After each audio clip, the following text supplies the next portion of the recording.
Hello, everyone. I want to make a short video. Yesterday morning, I woke up about 3 o'clock in the morning, and the one word was on my mind, and it was decoy. And so uh, I preached this last night on Wednesday night at Meridianville, and I wanted to share it with you too, since probably not many people that's going to be listening to this was at Meridianville last night. So um, I'm going to be in 1 Samuel 30, 1 through 10. And it came to pass when David and his men were come to Ziklag on the third day that the Amalekites had invaded the south in Ziklag and smitten Ziklag and burned it with fire and had taken the women captives that were therein. They slew not any, either great or small, but carried them away and went on their way. So David and his men came to the city, and behold, it was burned with fire, and their wives and sons and daughters were taken captives.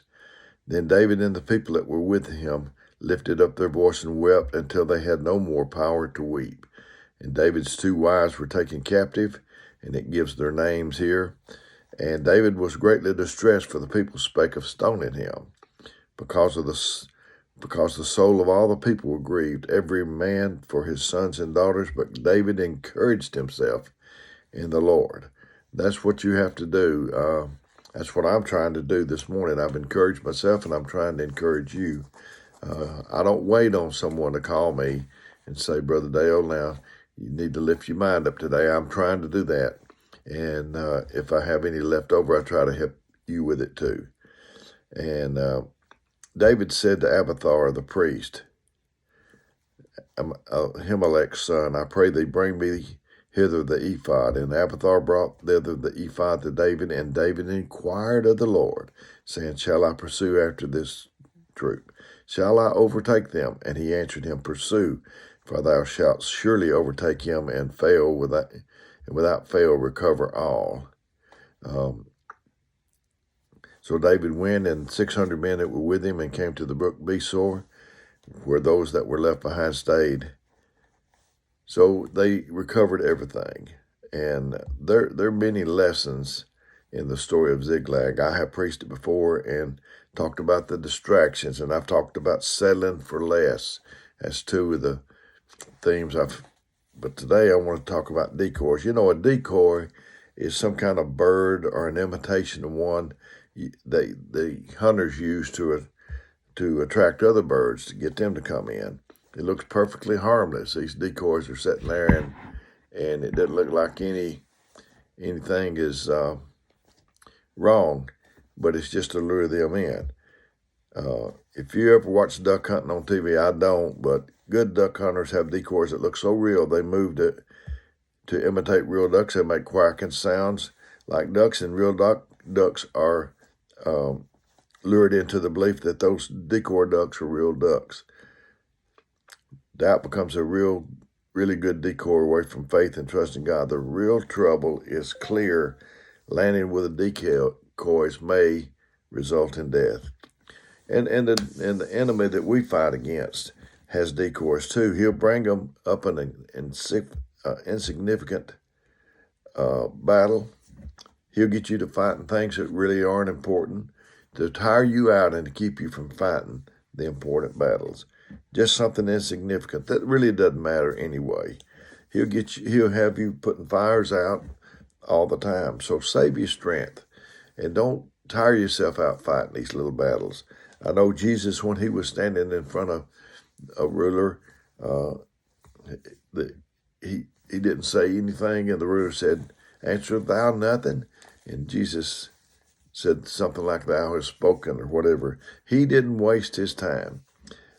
Jesus did not answer silly people. If you do, you give them a platform. You can't afford to do that. If you engage in this skirmish and that skirmish, you'll be too tired to fight the real battle. We can't afford to get involved with every little fight, miss the real fight, the real battle, the real issue. Some people spend their entire lives fighting things that don't even matter. They spend their entire life putting out fires. if we would just leave those things alone, they would just go away and resolve themselves many times. I thought about Brother David Jones. I was under him for about 13 years, and that's one thing I learned from him. He didn't just address everything. And so, like I said, they will leave you where you're too tired, too worn out to fight what really needs to be addressed, what's really important. So beware of the decoys. People will bait you. They will bait you to say things. I used to be with Brother Jack Kelly a lot, and what time we weren't together, I talked to him on the telephone, and I noticed I was always good not to say things about people, talk about people, and I have really tried to increase that ability as I've went on in years. But Brother Jack, he simply didn't talk about people. So if a conversation was going along and I said something about somebody, then that just kind of killed it. So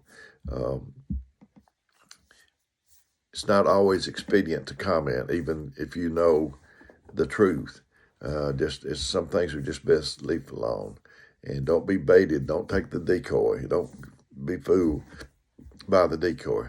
So anyway, this is Dale Cantrell with the Breathable Holiness Church, hoping this helped you.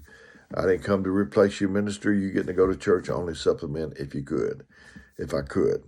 And if you have any comments on this, anything that you want me to address, my phone number is 256-508-4410. And until we do this next time, may God richly bless you.